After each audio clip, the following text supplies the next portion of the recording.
বৃহস্পতিবার দিন বাচ্চাকে স্নান করিয়ে তুলসী মন্দিরে জল ঢালিয়ে চুপ করে বসিয়ে এই বাতাসাটা যদি একটু তুলসী পাতা দিয়ে জয় গোপীনাথ বলে 3 বার কপালে ঠেকিয়ে বাচ্চাকে দেন, বাচ্চা শান্ত হবে, কৃষ্ণ ভক্ত হবে, বিদ্যায় মন যাবে।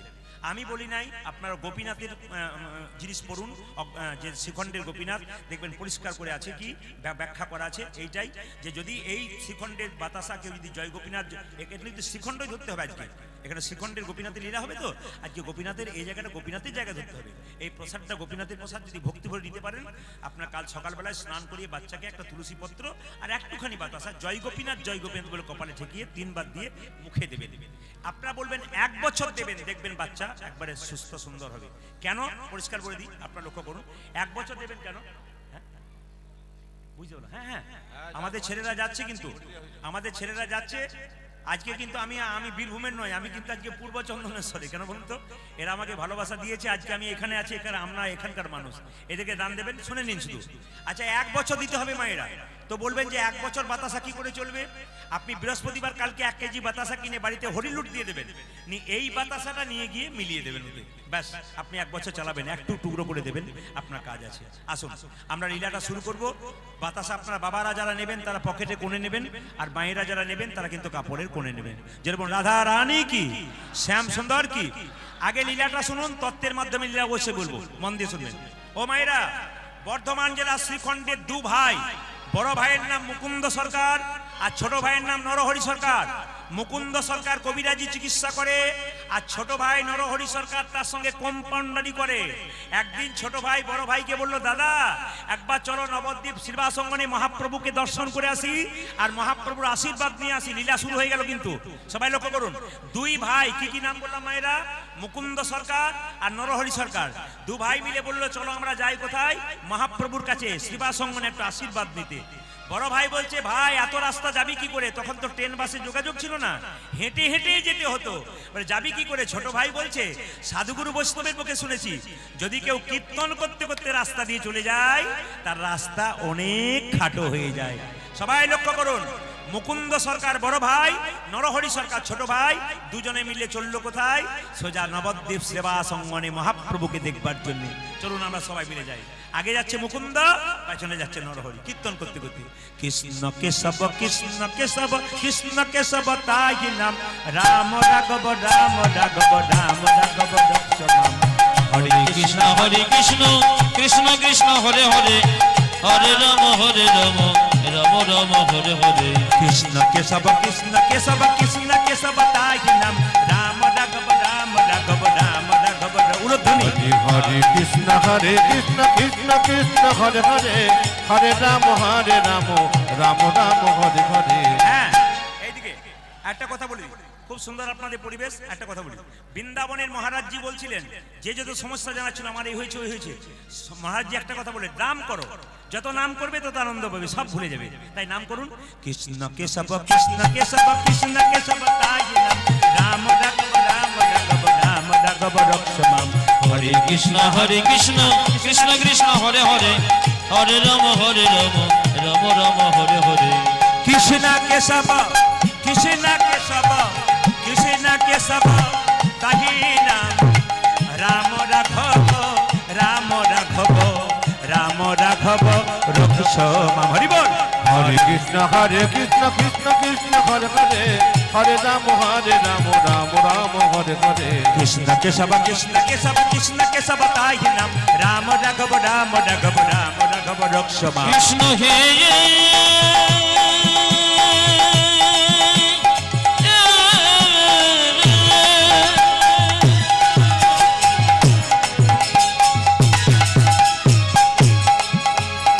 কৃষ্ণ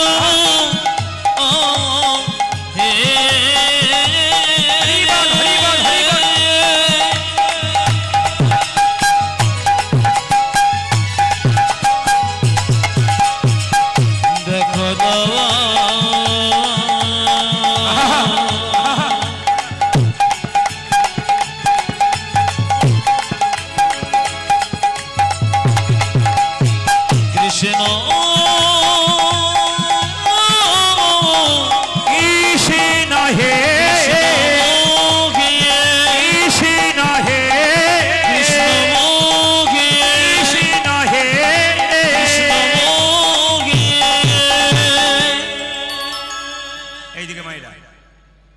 আগে বললাম দু ভাই গিয়েছিল, তাই তো? বড় ভাই মুকুন্দ, ছোট ভাই নরহরি। মহাপ্রভু শিবাসঙ্গনে দাঁড়িয়ে এরকম করে দাঁড়িয়ে আছে। আচ্ছা বলবেন আপনারা, যে গাছে ফল ধরে সেই গাছটা ডালটা উঁচু দিকে যায় না নিচের দিকে যায়? জোরে বলুন, জোরে বলুন। একজন বলছে ওপর দিকে। যে গাছে ফল ধরে সেই গাছের ডালটা এদিকে নিচের দিকে। আচ্ছা যে গাছে ফল ধরে না সেই গাছের ডালটা? যারা ভক্ত হয় তাদের ভাবটি জোরে বলুন এরকম।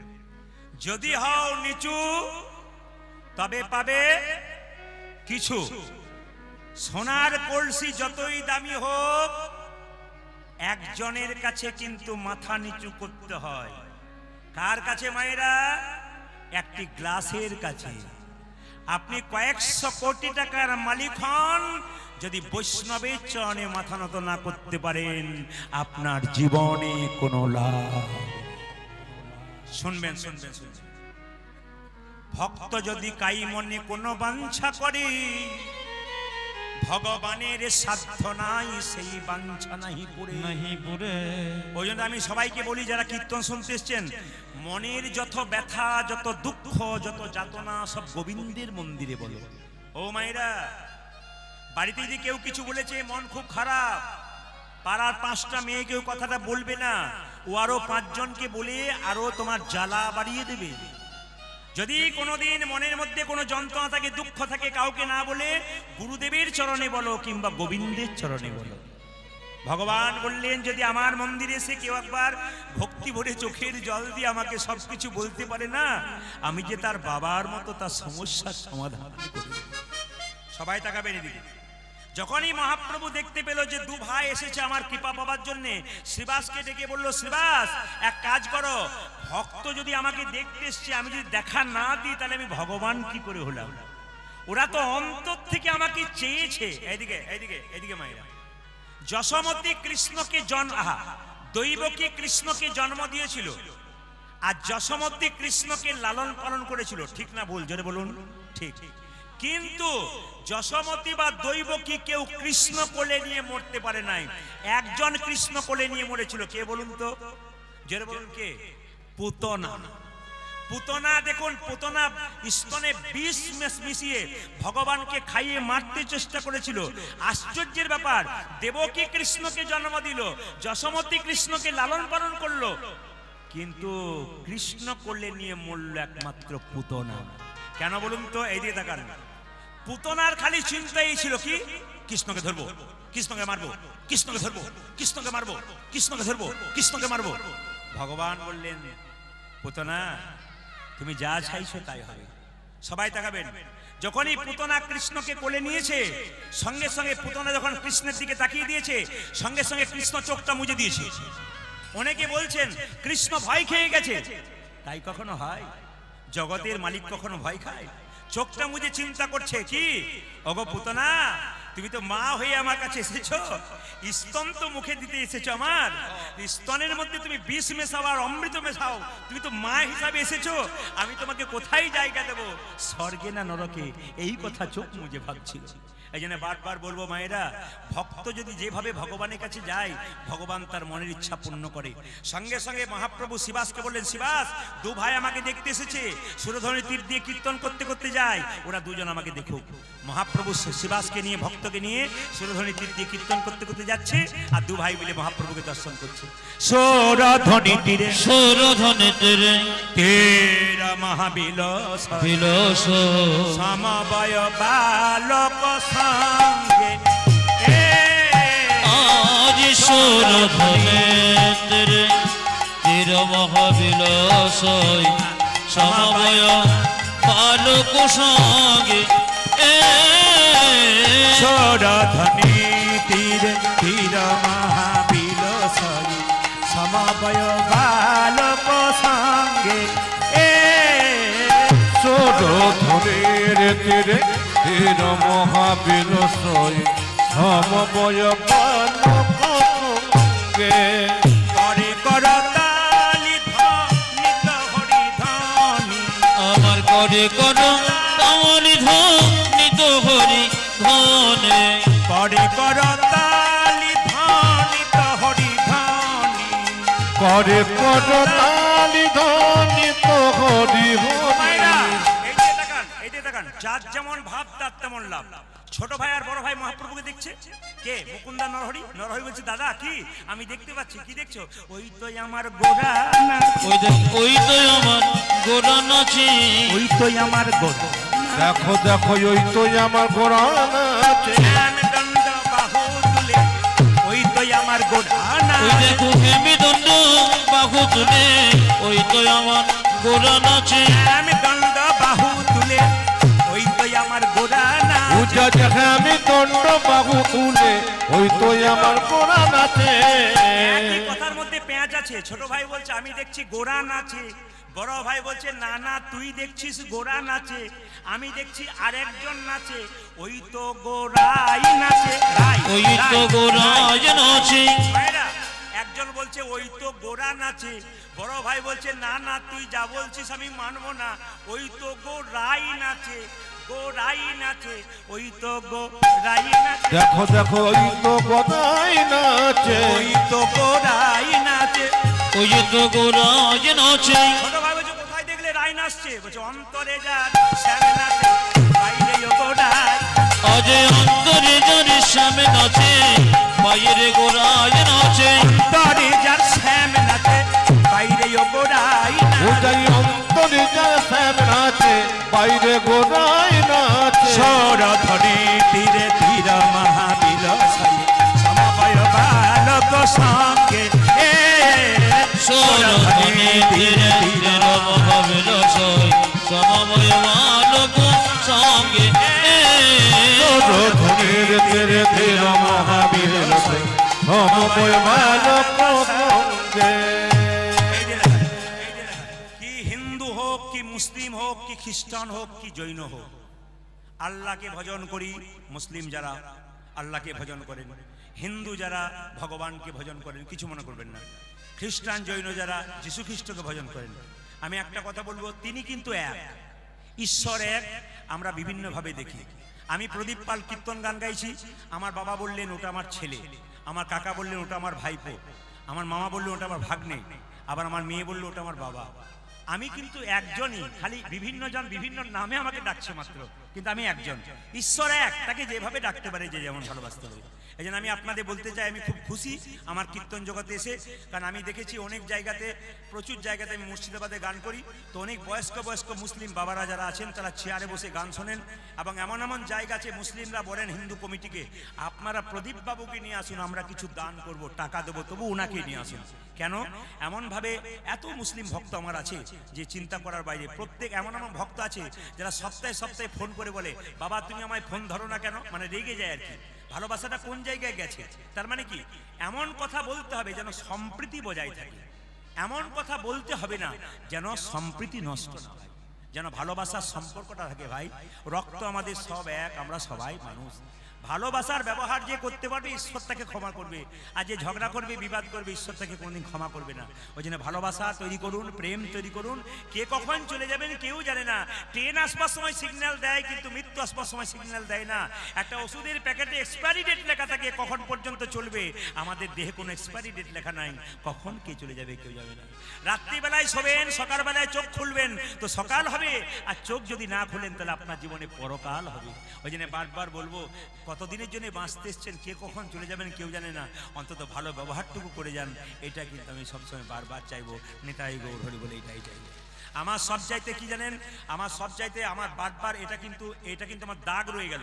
কিছু মনে করবেন না, কমিটি তুলে নিল যে আমরা এই কথাটা বললাম, মানে আমরা এই কথাটা কিন্তু বলতে বলিনি, উনি নিজে বলেছেন।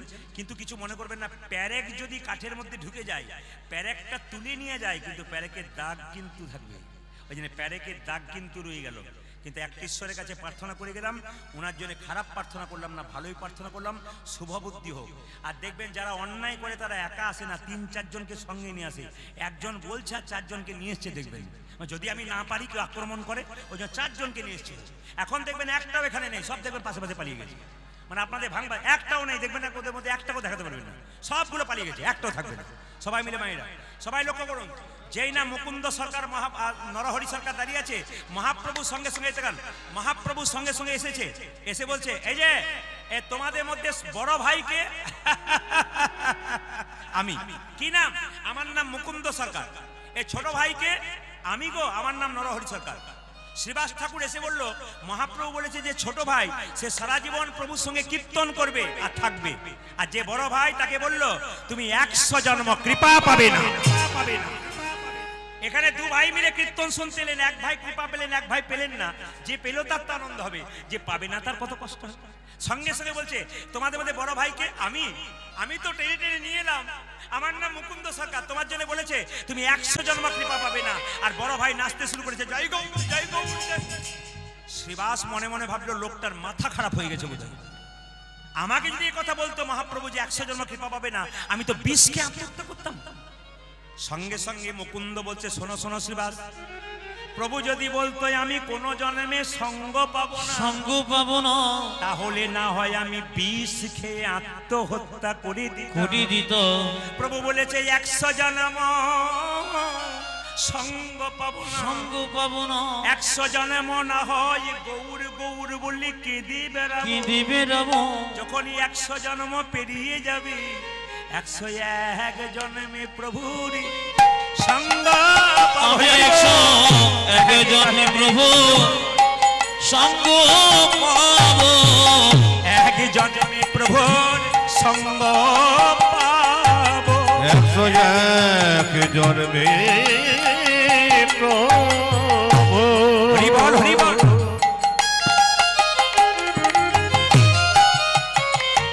আমি সঙ্গ পাবো, 100 জন্ম কেঁদে বেড়াবো, 1 জন্মে প্রভু সঙ্গ পাবো। আমি 100 জন্ম কেঁদে বেড়াবো, 101 জন্মে প্রভু সঙ্গ পাবো। আমি 100 জন্ম কেঁদে বেড়াবো, 101 জন্মে প্রভু সঙ্গ পাবো, 100 জন্ম কেঁদে বেড়াবো, 101 জন্মে প্রভু সঙ্গ পাবো, 101 জন্মে প্রভুর সঙ্গ পাবো। এর থেকে কি শিখলেন? ধৈর্য যার ভগবান তার, ধৈর্য যার নাই তার ভগবান না। 3 ঘন্টার কীর্তন শুনতে এসে যদি কেউ 6 বার উঠবোস করে, তবে তার ধৈর্য কোথায়? কুরুক্ষেত্রের যুদ্ধের ক্ষেত্রের দিকে তাকাবো মায়েরা। 100 ভাইয়ের দাদা দুর্যোধন বড় চঞ্চল ছিলেন, উনি গোবিন্দ হারালেন। আর পঞ্চপাণ্ডবের দাদা যুধিষ্ঠির উনি স্থির ব্যক্তি ছিলেন, উনি গোবিন্দ পেলেন। এখানে যারা খুব ঠান্ডা মাথায় কীর্তন শুনছেন, তা তো পঞ্চপাণ্ডবের দাদা যুধিষ্ঠিরের দলে আছেন। আর যারা কীর্তন শুনতে শুনতে চঞ্চলতা করবে, অস্থিরতা করবে, এরা তো সব দুর্যোধনের লোক হবে। তবে আপনাদের আসলে পঞ্চপাণ্ডবের ভাগটাই দেখলাম, আপনারা কি স্থির হয়ে কীর্তন শুনছেন। মুকুন্দ সরকারকে যখন বলল 100 জন্ম কৃপা পাবে না, মুকুন্দ সরকার চোখের জলে কাঁদছে। ভগবান সব সইতে পারে, ভক্তের চোখের জল সইতে পারে না। তাই ভগবান যখন চোখের জল সইতে পারছে না, তখন মুকুন্দ কাঁদছে। মুকুন্দকে ডেকে মহাপ্রভু বলছে, শ্রীবাস এই মুকুন্দ তুমি কাঁদছো কেন?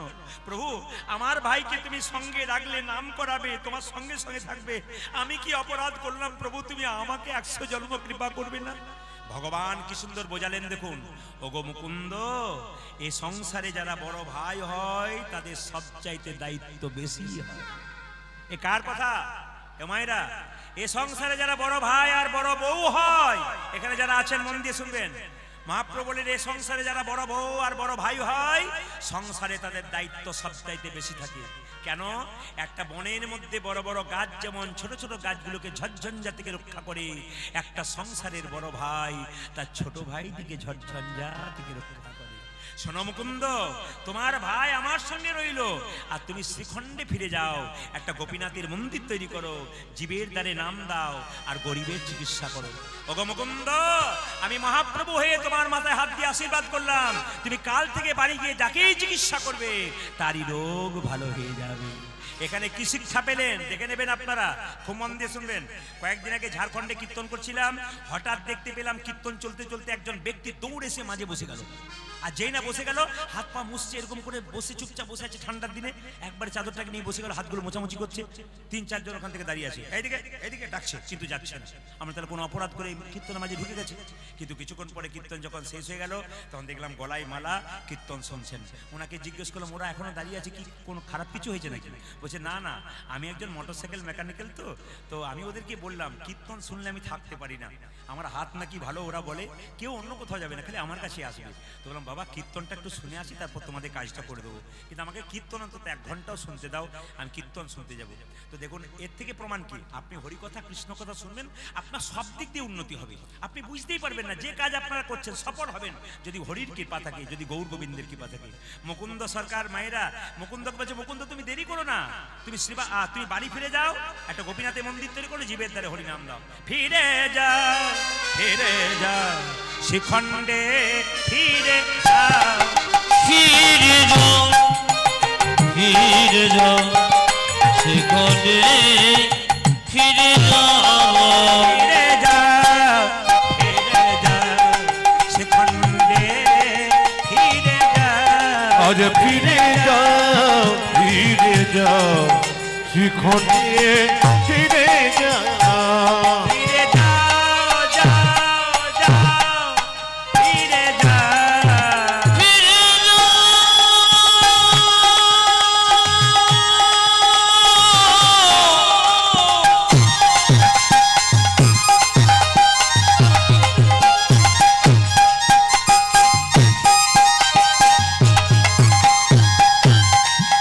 ফিরে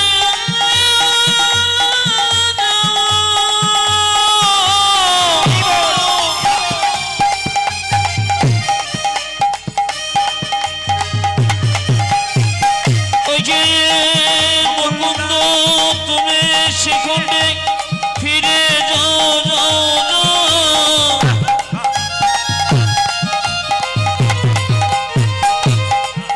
মুকুন্দ ফিরে যাও ফিরে যাও, ফিরে যাও শিখণ্ডে ফিরে যাও। মায়েরা মহাপ্রভুর আজ্ঞা পাইয়া মুকুন্দ চলিলা, মুকুন্দ চলিলা, পূজা যে মহাপ্রভুর আজ্ঞা পাইয়া মুকুন্দ চলিলা, মুকুন্দ চলিলা। মহাপ্রভুর আজ্ঞা পাইয়া মুকুন্দ চলিলা, মুকুন্দ চলিলা।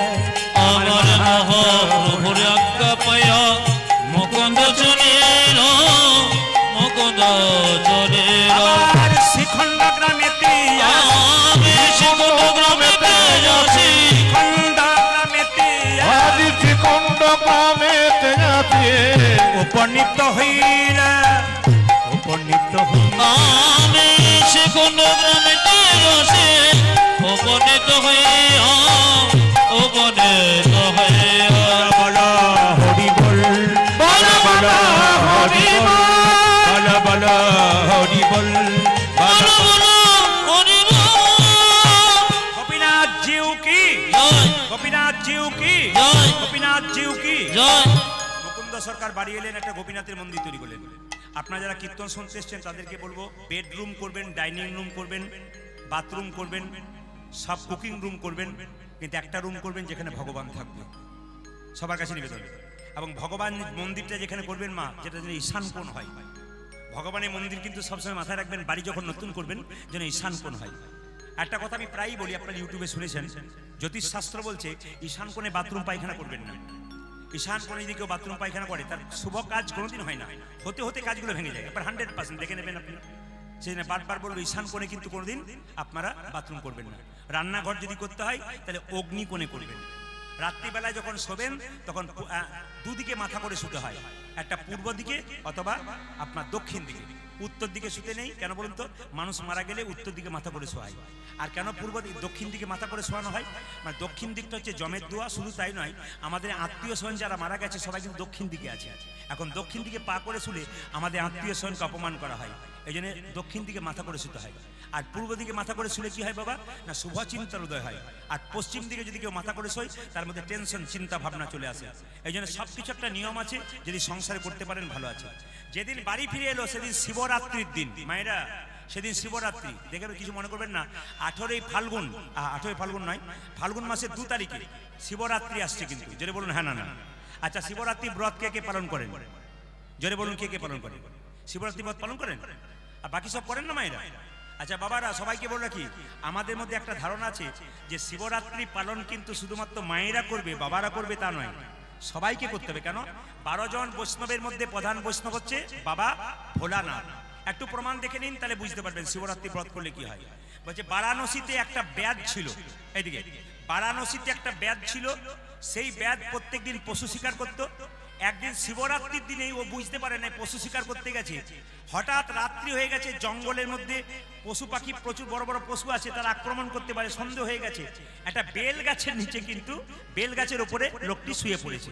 এখন বেল গাছের নিচে কিন্তু একটা শিবলিঙ্গ ছিল, সারাদিন কিছু খায়নি, উপবাস হয়ে গেছে, বাস একটি পাতা তার হাতে লেগে একবার শিবলিঙ্গে পড়েছে। মায়েরা শিবরাত্রি উপবাস হয়ে গেল, জানতেই পারলো না। পরের দিন বাড়ি গেল, তার স্ত্রী রান্না বান্না করলো, একজন ব্রাহ্মণ এসে বললো আমি সেবা করব, পালন হয়ে গেল। সে যখন মারা গেল তখন যার জায়গা হলো কোথায়, শিবলোকে। যমদূতরা বললো ও তো অনেক পশু পাখি মেরেছে, অন্যায় করেছে, ওকে নিয়ে যাবো ওখানে জমালয়ে। বলছে না না, শিবলোকের দূতরা বললো যে না না, ও যত না পশু পাখি মেরেছে, যেহেতু একদিন শিবরাত্রি পালন করেছে, ওই জন্য তার জায়গা শিবলোকে হয়ে গেছে। এই জন্য আমি আপনাদের বলতে চাই, শিবরাত্রি একটা সুন্দর তত্ত্ব কথা বলবো, ওই পার্টিগুলো এখানে নাই তো, ওই জন্য বলতে আমার ভয় লাগছে। বলবো বলবো তো, পার্টিগুলো নাই তো। তবে আমার এলাকায় যদি হতো তাহলে বুঝিয়ে ফেলতাম যে পার্টি কেমন বটে, কিছু মনে করবেন না। আর অন্য কমিটি যদি হতো না তাহলে বুঝিয়ে দিত যে ও কেমন বটে আর কি, কত ধানে কত চাল সেজে। যেরকম রাধা রানী কি, শ্যাম সুন্দর কি, মদন মোহন কি, হরিবাসর কি, সাধুগুরু বৈষ্ণব কি, গৌর ভক্তবৃন্দ কি, প্রেম সে বলো বাবা ভোলানাথ কি, বাবা ভোলানাথ কি। যেহেতু বাবার মন্দিরে গান, বাবার সম্বন্ধে না বললে বাবা কিন্তু খুব রেগে যাবে। হ্যাঁ সবাই তাকান, বাবা কিন্তু খুব সরল। এইদিকে বাবা, মায়েরা, বাবা কিন্তু খুব সরল। একটা সরলতার প্রমাণ দিয়ে দিই। একদিন কৈলাস পর্বতে মা দুর্গা বলছে, স্বামী তুমি কিছু করবে না, খালি বসে বসে খাবে, তোমার কিছু কর্ম না, খালি বসে থাকো তুমি। দেখুন, স্বামী যদি কাজ না করে স্ত্রী বলবে না? দুর্গা দেবী বলছে তোমার কোনো কাজ না, খালি বসে থাকো। লোকে যদি জিজ্ঞেস করে তোমার স্বামী কি করে, আমি বলবো বসে থাকো। এতে আমার কষ্ট হয় না? স্বামী কিছু করে না তো বলছে যে তাহলে আমি কি করবো? বলে কেন, খেতি মানে মাঠে চাষ করো, তোমার অসুবিধা নেই। বলছে মাঠ কোথায় পাবো? বলে গোবিন্দের কাছে যাও, বলো মাঠ দিয়ে দেবে। বলছে আমার তো একটা মাত্র সার, একটা সারের দরকার, কি করবো? বলে গোবিন্দের কাছে একটা গরু আছে, ওটা নিয়ে নাও, তোমারটা নিয়ে নাও, দ্রুত চাষ হয়ে যাবে। ভগবানের কাছে গেছে, আর দুর্গা বলেছে শোনো, গোবিন্দের কাছে বলবে যে চাষ আমি করব, কিন্তু ওপরের ফসলটা আমার আর নিচেরটা তোমার। বলছে উপরে যা চাষ করবো, ওপরে ফসলটা তোমার আর নিচের, ওপরে ফসলটা কার? আমার, মানে বাবা শিবকে বলছে দুর্গা, ওপরে ফসলটা আমাদের আর নিচের ফসলটা ভগবানের। এখন ভগবানের কাছে গেছে, প্রভু বলে কি, আরে বাবা এসেছো তুমি, কি চাও কি চাও? বলে আমি চাষ করতে চাই। চাষ? আচ্ছা কি দরকার? একটা ষাঁড়ের দরকার, মানে গরুর দরকার। বলে আমার গরুটা তুমি নিয়ে নাও, আর তোমার একটা আছে, চাষ করো। বলছে চাষ করবো, তাহলে এক কাজ করো, ওপরের দিকটা কিন্তু আমার ফসলে আর নিচের দিকটা তোমার। বলছে তাহলে কি চাষ করবো গোবিন্দ তুমি বলো? বলছে আলু চাষ করতে। বুঝতে পারছেন? আলু চাষ করলে কি হয়, ভেতরটা ওর হয়ে গেল আর ওপরটা কার হয়ে গেল। এইবার যে না আলু চাষ করেছে, গোবিন্দের গোটা আলুগুলো হয়েছে, আরো বস্তা বস্তা খালি আলু শাক নিয়ে ভর গেছে।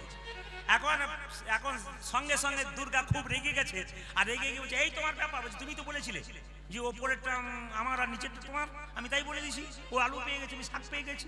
এখন বলো না, এবারে যাও, এবার বলো। বলে নিচেরটা আমার, ওপরটা তোমার। গোবিন্দকে বলেছে প্রভু এবার চাষ করব, নিচেরটা আমার, ওপরটা তোমার। গোবিন্দ কি চাষ করবো? ধান গাছ চাষ করবো।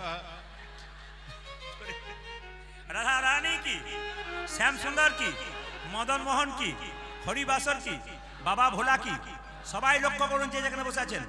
শিবরাত্রির দিনে 4 প্রহরে বাবাকে স্নান করাতে হয়। প্রথম প্রহরে দুধ দিয়ে, দ্বিতীয় প্রহরে দই দিয়ে, তৃতীয় প্রহরে ঘি দিয়ে, চতুর্থ প্রহরে মধু দিয়ে। বাবাকে কেন সবাই পুজো করবেন তার প্রমাণ দেখুন। লক্ষ্মী নারায়ণ যুগলে বাড়িতে রাখবেন, একা লক্ষ্মী বৃহস্পতিবার পুজো করবেন না। সব সময় সবাইকে সব জায়গাতে বলি, এবং শাস্ত্র বলছে লক্ষ্মী হচ্ছে সুখ, নারায়ণ হচ্ছে শান্তি। একা লক্ষ্মী রাখলে বাড়িতে লক্ষ্মী চঞ্চলা হয়ে যায়। আপনার বাড়িতে কোনো অনুষ্ঠান আছে, মেয়েকে নিমন্ত্রণ করলেন না, জামাইকে মেয়েকে করলেন, জামাইকে ডাকলেন না আদর করে, মেয়ে কিন্তু ছটফট ছটফট করবে। তাহলে কিছু যদি মনে করে, লক্ষ্মীকে বাড়িতে রাখতে গেলে নারায়ণকে রাখতে হবে, তবে সুখ শান্তি বজায় থাকবে। সবাই তাকাবেন মন দিয়ে। এখন লক্ষ্য করুন, লক্ষ্মী একদিন নারায়ণের পদসেবা করছে। যত ছবি দেখবেন এমনি ছবিগুলো এখন একা লক্ষ্মী করছে, একা লক্ষ্মী ছবি নাই।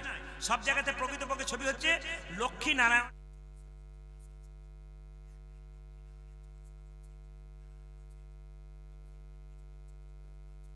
স্বামী, আমি কি সত্যি তোমার প্রিয় হতে পেরেছি? আমি যে তোমায় বিবাহ করলাম, আমি কি সত্যি তোমার প্রিয় হতে পেরেছি? বলছে হ্যাঁ হ্যাঁ, তুমি আমার প্রাণ প্রিয়। বাবারে, তোমার চাইতে প্রিয় আছে। তবে শোনো লক্ষ্মী, সব চাইতে বেশি প্রিয় কারা জানো? এই জগতে কোনো জীব, কোনো মানুষ যদি বাবা ভোলানাথের পুজো করতে পারে, সে আমার সব চাইতে প্রিয় হতে। আর সত্যি দেখুন, আপনার এখানে বাবা ভোলানাথের মন্দির আছে। তিনি বললেন শিবরাত্রির সময় যে শিব চতুর্দশী করতে পারে, সে কিন্তু আমার প্রিয় হয়ে যায়। সবাই তাকান, বেলপাতা তোলেন, কিন্তু কোন দিন তুলতে পাবেন না।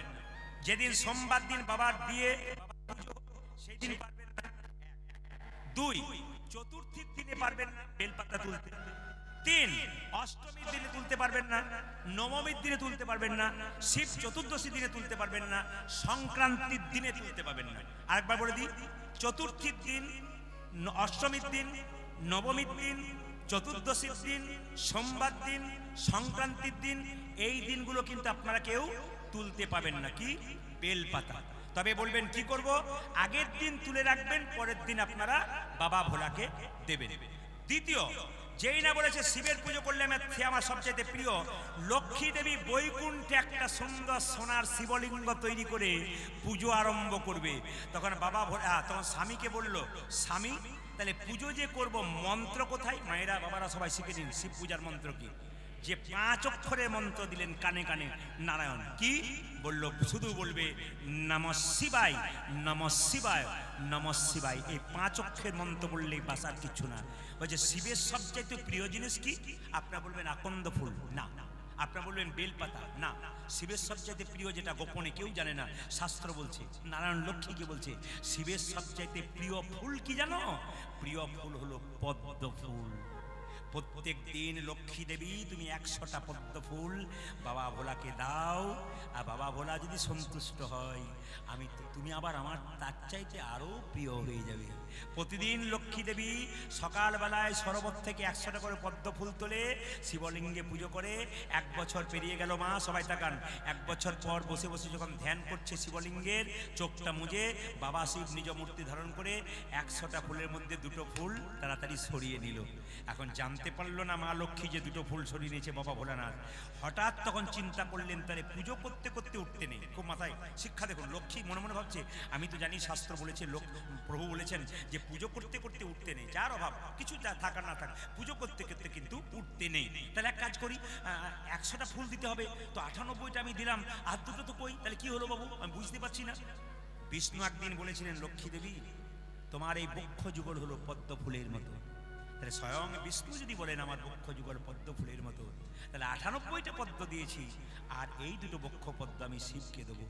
যেই না কর্তন করতে যাচ্ছে, কাটতে যাচ্ছে, অমনি বাবা ভোলানাথ নিজ মূর্তি ধারণ করবেন। মা, এ তুমি কি করছো? আমি তোমার ফুল 2টো নিয়ে নিয়েছিলাম, তুমি আমাকে ওই বক্ষটা কর্তন করে দেবে না? তবে একটা কথা বলি, আজকে তুমি আমাকে একটু আশীর্বাদ করো। লক্ষ্মী দেবী বলছে, তুমি তো বৈষ্ণব, তোমাকে আশীর্বাদ করতে হবে। তখন সঙ্গে সঙ্গে বাবা ভোলানাথ বলে, তোমাকে আশীর্বাদ করলাম। কি আশীর্বাদ? তোমার ওই শ্রী অঙ্গ থেকে, মানে তোমার শরীর থেকে, লক্ষ্মী দেবীর আরেক নাম শ্রী, তোমার ওই শ্রী অঙ্গ থেকে শ্রী গাছ তৈরি হবে। শ্রী গাছ মানে কাকে শ্রী গাছ বলে মায়েরা? শ্রী ফল যদি বেলকে বলা হয়, তাহলে বেল গাছকে শ্রী গাছ বলা হয়, আর বেল পাতাকে শ্রী পাতা বলা হয়। বলছে তোমার ওই শ্রী পাতা আর তোমার ওই শ্রী ফল এত অমৃত হবে, তোমার যেমন বক্ষের সুধা, সেরকম অমৃত ফলের মতো স্বাদ হবে কার? বেলের, এবং বেলের মধ্যে অনেক উপকার হবে। ওই জন্য বেল যদি কেউ প্রতিনিয়ত খায় বাবা, তার অনেক উপকার হয়। তো সেই দিন থেকে বাবা ভোলানাথ বলে উঠলো, আমি তোমাকে এই আশীর্বাদ করলাম। আশীর্বাদ ক্ষমতা আমার নেই, কারণ তুমি তো স্বয়ং ভগবানের প্রিয়া আমার। তবে তুমি যখন বললে তখন এটুকু বললাম যে তুমি সত্যি আজ থেকে প্রভুর প্রিয় হতে পারবে। সেই দিন থেকে বাবা ভোলানাথ আশীর্বাদ দেওয়ার পর লক্ষ্মী দেবী নারায়ণের প্রিয় হতে পেরেছেন। তাহলে স্বয়ং নারায়ণ যদি বলছেন যে শিব চতুর্দশী আমাকে যদি কেউ পুজো করতে পারে ভক্তি করে, তবে সে আমার নিতাই গৌর হরি বল বলে প্রিয় হতে পারে। সবাই লক্ষ্য করুন মায়েরা, মুকুন্দ সরকার বাড়ি ফিরে এলো। আমি মালদাতে প্রচুর গান করি, যত জেলায় জেলায় আসতে, যত জেলায় আমি যাই পশ্চিমবাংলায়, তো আপনাদের 24 পরগনাতে আমাকে বেশি দিতে হয়, কারণ 24 পরগনাতে মাঘ ফাল্গুন চৈত্র প্রচুর গান হয়। এই জন্য মোটামুটি 10টা করে ভাগ আপনার 30 দিনে 30টা পান, মানে মাঘ মাসে 10টা, ফাল্গুন মাসে 10টা, চৈত্র মাসে 10টা। যদি ইচ্ছা হয়, প্রভুর কৃপা হয়, বাবার কৃপা হয়, আমি 30টা কীর্তন এদিকে করতে পারি, কিন্তু আমাকে সব জেলাকে ভাগ দিতে হয়। তার মধ্যে সেকেন্ড জায়গায় পড়ে কিন্তু মালদা। মালদাতে প্রচুর ভক্ত, মালদা, উত্তর দিনাজপুর, দক্ষিণ দিনাজপুর, তারপর পুরুলিয়া, বাঁকুড়া, বীরভূম আমাদের ভাগে পড়ে। উত্তর দিনাজপুর ওগুলো সব কেটে কেটে, কেউ সারা বছর 2টো গান পেল, কেউ সারা বছরে 1টা পেল, কেউ সারা বছরে 4টে পেল, এমনি করে ভাগ করে পায় আর কি সব জেলাতে।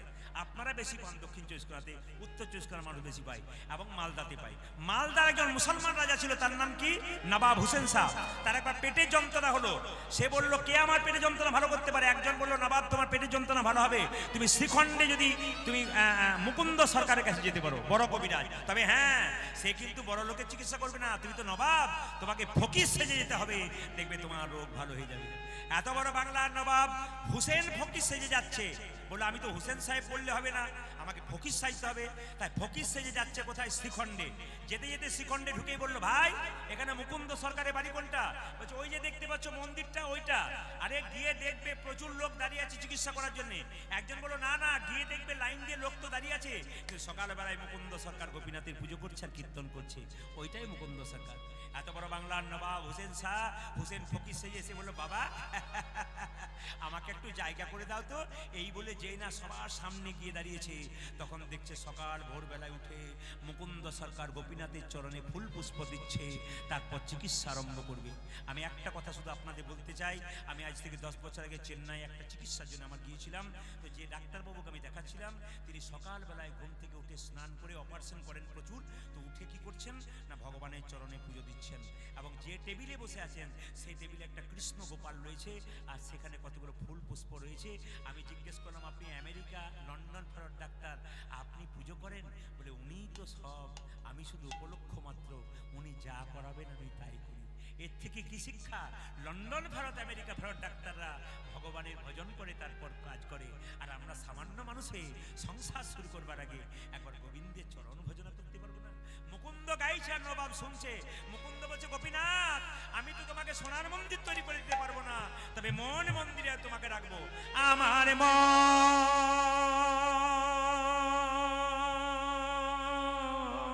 ওই আমার আমার মন মন্দিরে তুমি মদন মোহন দাঁড়াবে গো। ওই আমার মন মন্দিরে মদন মোহন দাঁড়াবে গো বসি ডাকি আমার মন মন্দিরে মদন দাঁড়াবে গো আসি ডাকি যা। ওই আমার মন্দিরে মদন মোহন দাঁড়াবে বয়াসে ডাকিয়া। কাঁদিয়া কাঁদিয়া তব নাম লইয়া, আমি কাঁদিয়া কাঁদিয়া তব নাম লইয়া কাঁদিয়া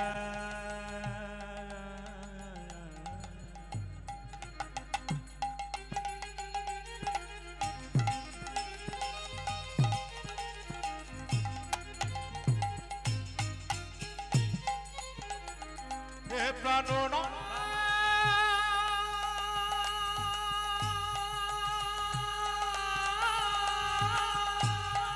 হরি বল হরি বল হরি বল।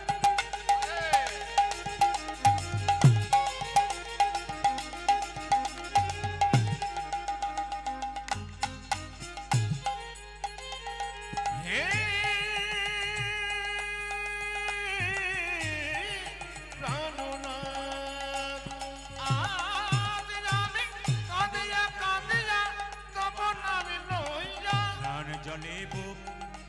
ছায়া আমি কাঁদিয়া কাঁদিয়া তব নাম লইয়া নয়ন জলে মুখ ভাসাইয়া আমার মন মন্দিরে মদন মোহন দাঁড়াবে গো আসি ডাকিয়া আমার মন মন্দিরে মদন মোহন দাঁড়াবে গো আসি ডাকিয়া। আপনাকে ডাকলাম, আসুন। এই যে মাঝে চশমা পরে আপনি আসুন। ওই যে আপনাকে ডাকছে। না না, আপনাকে নয়, মুকুন্দ সরকার নবাবকে ডাকছে। এইদিকে এইদিকে এইদিকে এইদিকে এইদিকে আসুন, এদিকে আসুন। এই দেখেন, নবাব হোসেন শাহ তো মুসলমান, তিনি বলছেন বাবা আমাকে ডেকেছো? আচ্ছা আপনার নাম কি? মুকুন্দ জিজ্ঞেস করছে। আমার নাম হোসেন ফকির। হোসেন ফকির। আচ্ছা কি হয়েছে তোমার? আমার পেটে যন্ত্রণা। দেখি দেখি দেখি জামাটা খুলো তো। নবাব মনে মনে ভাবছে জামা আমি খুলবো, পেটের যন্ত্রণা যদি না ভালো হয় তাহলে বুঝবে আমি কি এসেছি। আমি তো ফকির সেজে এসেছি, কিন্তু আসলে আমি নবাব না। যদি ভালো হয় তাহলে তুমি দেখবে। কি ভাবছো? এত লোক লাইন দিয়ে দাঁড়িয়ে, আরে জামাটা খোলো। যেই না জামাটা খুলে দিয়েছে, এবার মাটির বারান্দাতে গড়াগড়ি দাও। এত বড় বাংলার নবাব মনে মনে ভাবছে আমি সোনার পালঙ্কে শুয়ে থাকি, আর এই মাটির বারান্দায় গড়াগড়ি দিতে বলছে। কালের কাল বর্ষাকাল, হরিণে চাটে বাঘের ঘাল, নেহাত বেকায়দায় পড়েছি বলে যদি পেটের যন্ত্রণা ভালো না হয় তাহলে দেখবে আমি কে এসেছি। এখন যেই না বলেছে কে এসেছি, আরে ভাবছো কি গড়াগড়ি দাও। যেই না ভয়ে নবাব গড়াগড়ি দিয়েছে, অমনি চমকে উঠে বলল কবিরাজ। কি তোমার মাটিতে ওষুধ দেওয়া থাকে নাকি? বলে কেন? যেই না গড়াগড়ি দিলাম আমার অর্ধেকটা পেটের রোগ ভালো হয়ে গেল। মুকুন্দ বলল সবাইকে দিতে দিতে এক একটু পড়ে যাই তো, সেটা তোমার কাজে লেগে গেছে। দেখি দেখি দেখি দেখি দেখি দেখি দেখি হাঁ করো তো। যেই না হাঁ করেছে, আসল ওষুধটা দিয়েছে, পেটের যন্ত্রণা ভালো হয়ে গেছে। ভক্ত পদ ধুলিয়ার ভক্ত পদ ভক্ত বোধ ধুলিয়ারে ভক্ত বোধ বোঝ ভক্ত ভক্ত শেষ হয় তিনি মহাব ভক্তের চরণে ধুলিতে কেউ যদি একবার গড়াগড়ি দিতে পারে, তার অভিমান অহংকার সব চলে যেতে। বাবা সবাই লক্ষ্য করুন, শুনবেন ভালো করে। গত বছর আমি হুগলিতে একটা আসরে গান করছিলাম। ওদের বাড়িতে আমি প্রতি বছর গান করি। দুটো ছেলে আর্মির চাকরি করে, এবং ওনার বাবা ওনার পরিবার আমাকে ছাড়া কিছু ভাবতেই পারে না। ওরা 7-8টা দল করে, কিন্তু আমাকে একদিন রাখবে। তো সবাই লক্ষ্য করুন। তো ওনার বাড়িতে যখন প্রথম বছর আমি গান করতে গেছিলাম, কলকাতা থেকে তিনটে গোপালকে বলে নিয়ে কীর্তন শুনতে গেছি। উনি বললেন সব জায়গায় পাওয়া যায় না, এরা আমার আত্মীয়, চলে এলাম গোপালকে। তো 3টে গোপালকে বলে নিয়ে আসরে বসে আছে। মানে গোপাল 3টেকে আসর রাখলো, নিচে বসে আছে। তো কীর্তন শোনার পর দেখতে পেলাম 3টে মেয়ে সবাই পালিয়ে গেল। কীর্তন শোনার পর উঠে গেল, আর দেখবেন ওই 3টে মেয়ে কিন্তু কীর্তনের শেষে ধুলোয় গড়াগড়ি দিচ্ছে। আমি জিজ্ঞেস করলাম আপনার নতুন শাড়ি, চকচকে শাড়ি ময়লা হয়ে যাবে না? উনি বললেন আপনি তো কীর্তনে বলেছেন স্বামীর যদি 10টা কাপড়ের দোকান থাকে, যেদিন চিতাতে চলে যাবে একটা কাপড়ও সঙ্গে দেবে না। ধুলোতে গড়াগড়ি দিলাম। আমি জিজ্ঞেস করলাম আপনি কি করেন? মেয়েটি বলল আমি কলকাতায় কোনো এক কলেজের প্রফেসর।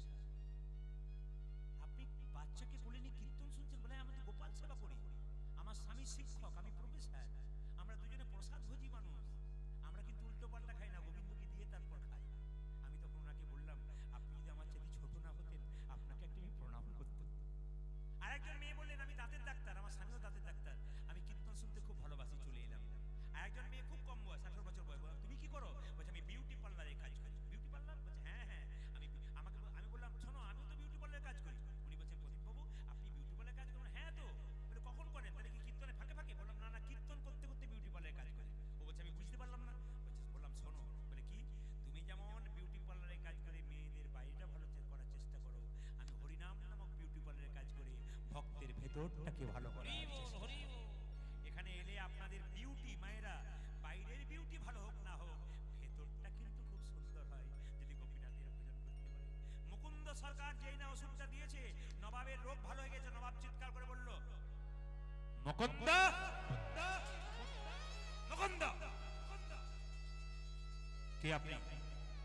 আমার নাম ধরে ডাকলেন। আমি সারা বাংলার নবাব হোসেন শাহ। নবাব আপনি? আমি তোমাকে পরীক্ষা করতে এসেছিলাম তুমি কত বড় কবিরাজ। সত্যি দেখলাম তুমি বিখ্যাত কবিরাজ, তোমাকে এখানে রাখবো না, তুমি আমার গৌড়ে চলো, মালদাতে তোমাকে যেতে হবে। রাত্রিবেলায় মুকুন্দ সরকার মহাপ্রভু মন্দিরে কেঁদে কেঁদে বলছে প্রভু তুমি তো আমাকে মুসলমানের বাড়ি নিয়ে যাবার জন্য পুজো করাওনি, তুমি তো বারবার বলেছো গরিবের বাড়িতে চিকিৎসা করতে,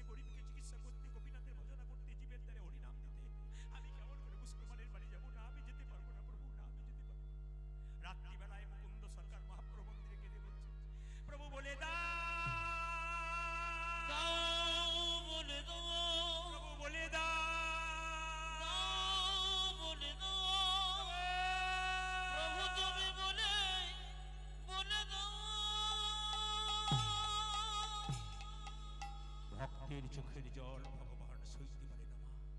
সবাই ডাকে মুকুন্দকে বলেছে, মুকুন্দ তুমি মুসলমানের বাড়ি যাও, ঈশ্বর যা করে তা, জোরে বলুন মা, ঈশ্বর যা করে তা, ঈশ্বর যা করে তা, ঈশ্বর যা করে তা। ওই চারজন এখান থেকে গেছে, ঈশ্বর যা করে তা, নইলে আরো গন্ডগোল বাঁধবে। ঈশ্বর যা করে তা, জোরে বলতে হবে, ঈশ্বর যা করে তা, একটু জোরে, ঈশ্বর যা করে তা। মুকুন্দ সরকার চললো নবাবের বাড়ি, নবাব বললো শোনো তোমাকে আমি নিয়ে যাব, তোমার কি ইচ্ছা বলো, তুমি তো মুসলমান আমি তো হিন্দু, তোমার বাড়ি যাবো, আমার তিনটে শর্ত আছে। বলে কি? তুমি আমাকে গোপীনাথের মন্দির তৈরি করে দাও, তোমার বাড়িতে যেন গোপীনাথের পুজো করতে পারি, আর আমি যেন গরিবের চিকিৎসা করতে পারি, আর আমি যেন হরিনাম করতে পারি। নবাব এত বড় বাংলার নবাব, মুসলমান, মুসলমানের সৎ মান মানে ইমান, তিনি সৎ ইমানদার মানুষ ছিলেন। তিনি বললেন হ্যাঁ হ্যাঁ তোমাকে নিয়ে যাবো, একটা গোপীনাথের মন্দির তৈরি করে দেবো, জীবের দ্বারে হরিনাম দেবে আর গরিবের চিকিৎসা করবে, আমারও তুমি চিকিৎসা করবে। একদিন মুকুন্দ সরকার কীর্তন গান গাইছে আর নবাব দাঁড়িয়ে শুনছে। মায়েরা শুনবেন, নবাবকে একটা মেয়ে তালপাতার পাখা দিয়ে হাওয়া করছে, আর সেই পাখাতে কতগুলো ময়ূরের পালক আছে, সেই ময়ূরের পালক দেওয়া পাখাতে একটি মেয়ে তাকে হাওয়া করছে। নবাব কীর্তন শুনছে আর মুকুন্দ গাইছে গোপীনাথের মন্দির। কি গাইছে? আমার কানু সে বিনোদ রাই গো, আমার কানু সে বিনোদ রাই। ওই আমার কানো সে বিনোদ রায় গো, কানো সে বিনোদ রায়। ওই আমার কানতে বিনোদ রায় গো, আমার কানতে বিনোদ রায়। তার বিনোদ চুরাই বিনোদ পরিহার, ওই সে বিনোদ চুরাই বিনোদ বরিহার। বিনোদ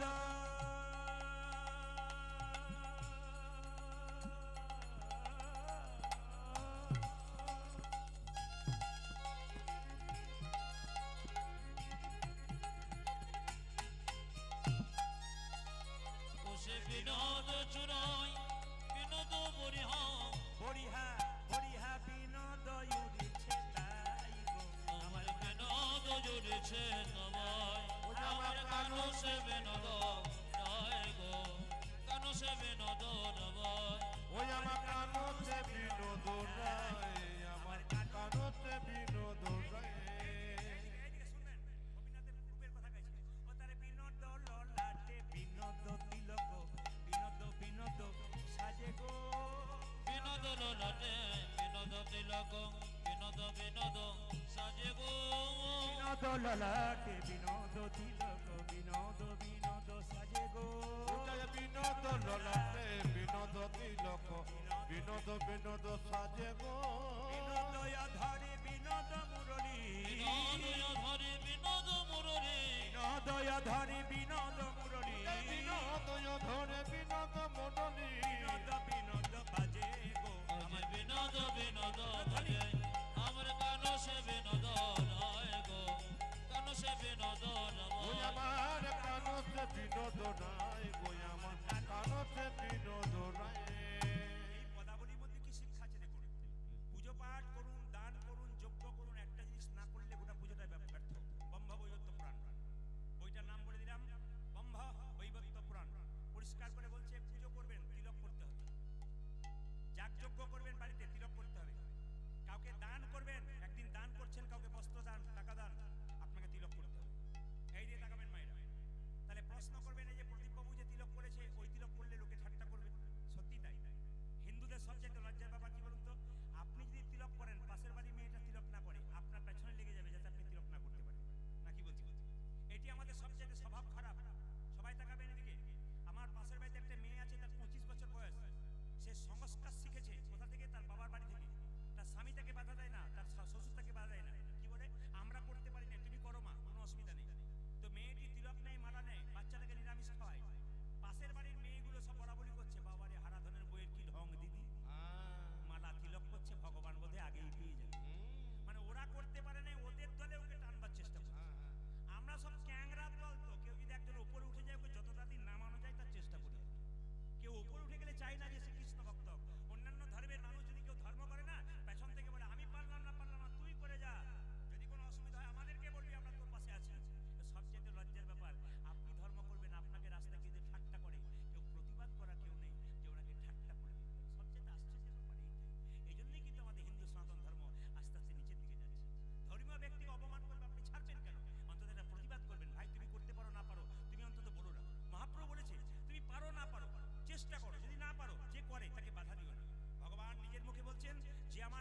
হচ্ছে আমার শ্রেষ্ঠ ভক্ত, আর যে আমার ভক্তকে ভালোবাসে আর আমাকে ভালোবাসে সে তো আমার শ্রেষ্ঠ ভক্ত।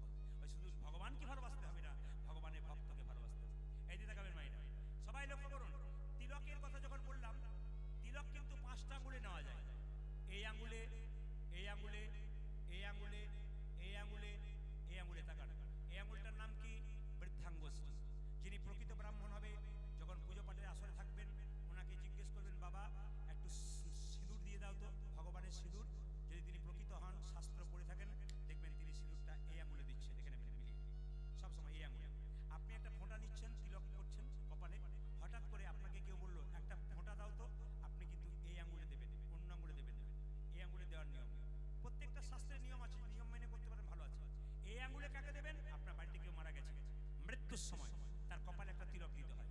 কোন আঙুলে দেবেন? তার জন্য এই আঙুলে। মৃত ব্যক্তির কপালে এই আঙুলে। এই আঙুলে তিলক কাকে দেবেন? সবাই তাকান। এই আঙুলে নিজে যখন তিলক নেবেন, এই আঙুলটি ব্যবহার করবেন। এই আঙুলের কাকে দেবেন? অনামিকা, ভগবান বিষ্ণুর আঙুল। গুরু মন্ত্র যারা জপ করছেন তারা দেখবেন এই আঙুল থেকে মন্ত্র জপ শুরু হয়। ঠিক বলেছি না ভুল বলেছি? এই আঙুল থেকে, এটা অনামিকা, ভগবান বিষ্ণুর আঙুল। এই আঙুলটার কথা মনে রাখবেন। গুরুদেবের চরণে তুলসী পত্র দেবে, গুরুদেবের চরণে যখন আপনি চন্দন দেবেন, এই আঙুলে দেবেন। গোবিন্দের চরণে চন্দন দেবেন, এই আঙুলে দেবেন। একটা বাতাসা গোবিন্দকে দেবেন, এই আঙুল টাচ থাকতে হবে। একটা তুলসী পাতা গোবিন্দকে দেবেন, এই আঙুলটা টাচ থাকতে হবে। এটা হচ্ছে অনামিকা। আর এটা কি? কনিষ্ঠা। ভাইয়ের কপালে দিলাম ফোঁটা, মায়েরা জমের দুয়ারে পড়ল কাঁটা, যমুনা দেয় জমকে ফোঁটা, আমি দিই আমার ভাইকে ফোঁটা।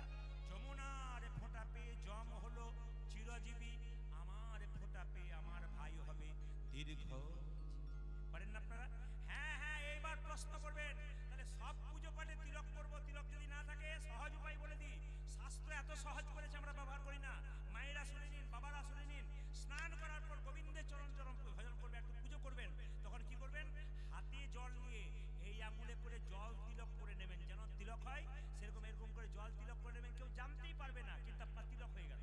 ফোঁটা জল, এই জল তিলকের বিধান শাস্ত্রে আছে। যদি মনে করেন যে এরকম, এবার প্রশ্ন করবেন মাছ মাংস খাই না, কোনো অসুবিধা নেই।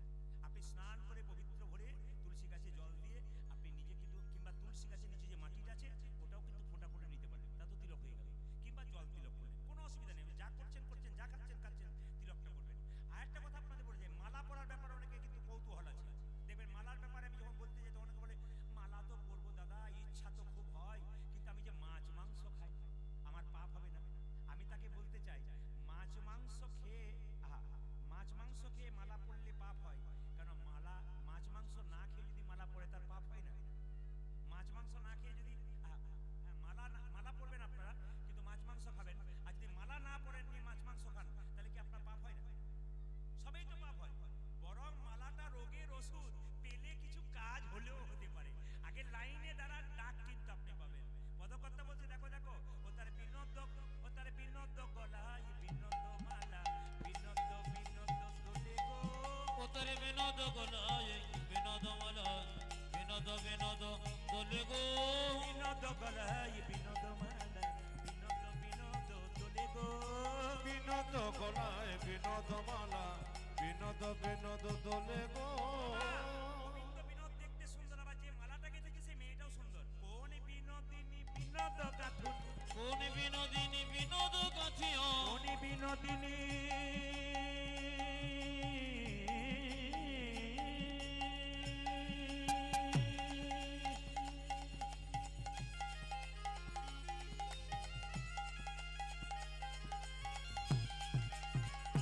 মালা দোলে রে, দোলে রে,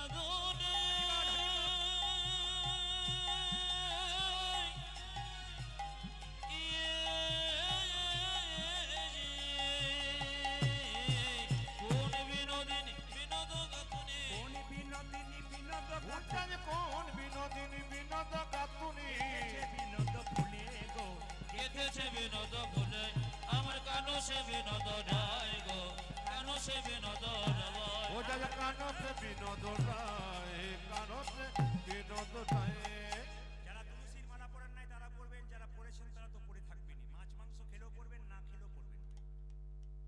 আমি বলে গেলাম মাছ মাংস খেলেও মালা পড়বেন, মাছ মাংস না খেলেও মালা পড়বেন। আপনি যে হিন্দু তার প্রমাণ আপনি দেবেন। দেখুন মনমোহন সিং প্রধানমন্ত্রী ছিলেন, মাথার পাগড়ি খুলেছিলেন, জোরে বলুন হ্যাঁ না না। তিনি শিখিয়ে দিলেন আমি প্রধানমন্ত্রী হতে পারি, আমার মা বাবা ওই যে বেঁধে দিয়েছে আমার ধর্ম, ওটা আমি ত্যাগ করতে পারি না। যে কোনো জাতির মানুষ তার ধর্ম কোনদিন ত্যাগ করবে না, কেন নিজ ধর্ম নিজের শ্রেয় সবার কাছে। এই জন্য বারবার বলবো যে যেখানে বসে আছেন মালা পরবেন, মাছ মাংস খেলেও পড়বেন, না খেলেও পড়বেন। তবে কেমন ভাবে পড়বেন? যারা মাছ মাংস খান তারা মালাটা গলা থেকে এতটা ঝুলিয়ে পড়বেন। সবাই তাকান, এই তাকান। যারা মাছ মাংস খান তারা মালাটা এতটা ঝুলিয়ে পড়বেন, আর যারা মাছ মাংস খান না, নিরামিষ খান, তারা গলাতে একটু লাগিয়ে পড়বেন, কণ্ঠে একটু লাগিয়ে পড়বেন। যারা খান না, আর যারা খান তারা কিন্তু তবে হ্যাঁ চেষ্টা করবেন না খাবার। কেন না? অনুকূল ঠাকুর বলেছে যে যত ভোগী সে তত রোগী, আর যে যত ত্যাগী সে তত নিরোগী। একটু কথাটা মাথায় রাখতে রাখতে অনুকূল ঠাকুর বলছে যে যত ভোগী মানে যে যত খায় সে আগে যায়, আর যে কম খায় সে পরে যায়। নিরামিষ ভোজী কারা? অনুকূল ঠাকুর বলছে নিরামিষ ভোজী লোকেরা বট গাছের মতো ধীরে ধীরে বাড়ে, বহুদিন পরে মরে। আর আমিষ ভোজী কারা? খুব যারা আমিষ মাছ মাংস খায় ওরা কলা গাছের মতো হুড় করে বাড়ে আর হুড় করে মরে। এগুলো ঠাকুরের কথা বললাম মাত্র, আমার কথা নয়, কেউ রাগ করবেন না।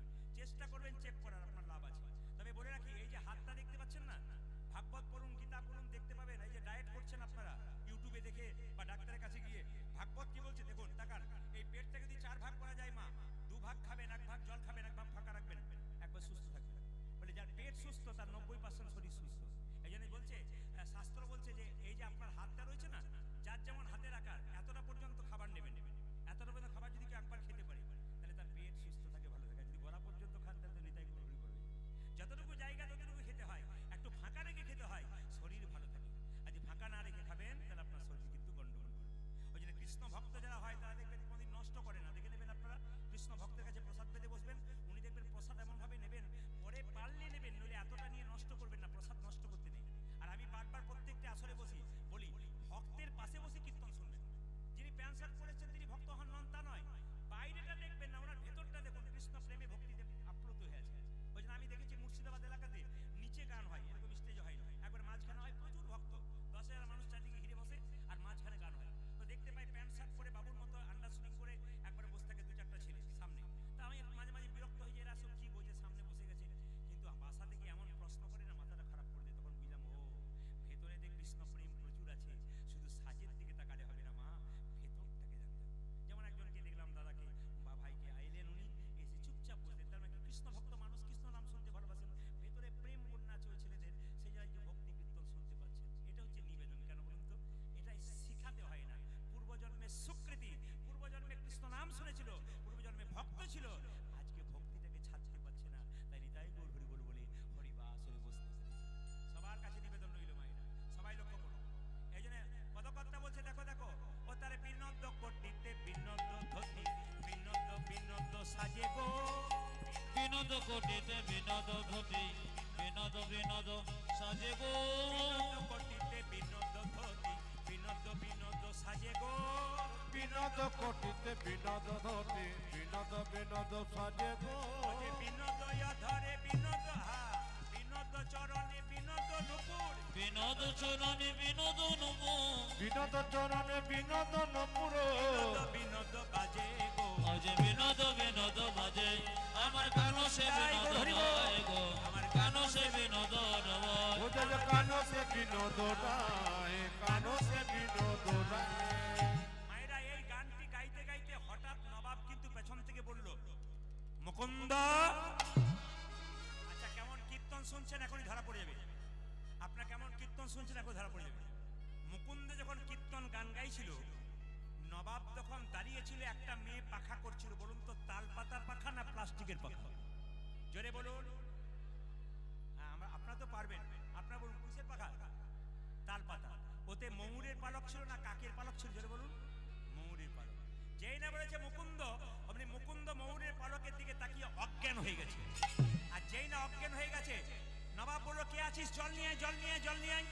একটু জল এনে যেই না মুকুন্দ সরকারের চোখে দিয়েছে, চৈতন্য ফিরেছে। ওই ময়ূরের পালকের মধ্যে কৃষ্ণ দেখতে পেয়ে অজ্ঞান হয়েছে। ও তো হিন্দু, মুসলিম নবাবকে বোঝাতে পারছে না। নবাব বলল, মুকুন্দ তুমি অজ্ঞান হয়ে গেছিলে কেন? মুকুন্দ মনে মনে ভাবলো, জীবনে কাউকে মিথ্যে কথা বলিনি, আজ একটা বলবো।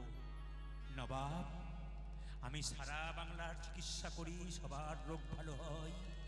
আমার একটি রোগ আছে, এই রোগটার নাম মৃগী রোগ। মুকুন্দ বলে উঠল, নবাব বলে উঠল, মুকুন্দ তুমি হয়তো জানো না, আমার রাজ্যে একটা নিয়ম আছে, এখানে যে মিথ্যে কথা বলবে তার আমি চামড়া ছুলে দিই, জিভটা কেটে ফেলে দিই। তবে তুমি যেহেতু আমার রোগ ভালো করেছো, আমি তোমাকে কিচ্ছু করবো না। তোমার যদি মৃগী রোগ থাকবে, তুমি যখন অজ্ঞান হয়ে গেছিলে তোমার চোখ থেকে জল পড়ছিল কেন? তোমার যদি মৃগী রোগ থাকবে, তুমি যখন অজ্ঞান হয়ে গেছিলে তখন তুমি কৃষ্ণ নাম করছিলে কেন? মুকুন্দ কেঁদে কেঁদে বলল, নবাব, অপরাধ আমার হয়নি, আমার অপরাধ হয়ে গেছে। নবাব বলল, অপরাধ তোমার হয়নি, আমার হয়েছে। একজন কৃষ্ণ ভক্তকে আমার কেনা গোলাম মনে করে আমি ভুল করেছি। যে কৃষ্ণ ভক্ত হয়, কারো কেনা গোলাম হয় না, সে ভগবানের দাস হয়। যাও, তোমাকে গোটা শ্রীখণ্ডটা আমি লিখে দিলাম, তোমার যাতে কোনো অভাব না থাকে। ঈশ্বর যা করে তা জেনে বলুন। মুকুন্দ একটা বাড়ি করার ক্ষমতা ছিল না, মন্দির করার। আর যেই না নবাবের কাছে গেল, নবাব খুশি হয়ে ভগবানের আশীর্বাদে বলল, গোটা শ্রীখণ্ড তোমার নামে লিখে দিলাম, আর তোমার কোনো অভাব থাকবে না। তবে হ্যাঁ মুকুন্দ, যদি কোনোদিন আমার কিছু হয় তুমি দেখে যেও। মুকুন্দ সরকার বাড়ি ফিরে চলল তার স্ত্রীর কাছে, আর যেতে যেতে গাইছে, যশোদার দুলাল তুমি যশোদা দোলা, তুমি যশোদার দুলাল, যশোদারি দোলা বজে রাখো, বৃন্দাবন মনোহারি। উলধ্বনি। যশোদারি দোলার ব্রজের রক্ষো, বৃন্দাবন মনোহারি। যশোদার দুলাল বজের রাখা, বৃন্দাবন মনোহারি। ও তুমি যশোদার দুলাল ব্রজের রাখাল, বৃন্দাবন ধন হারে। গোপীজন বল্লভ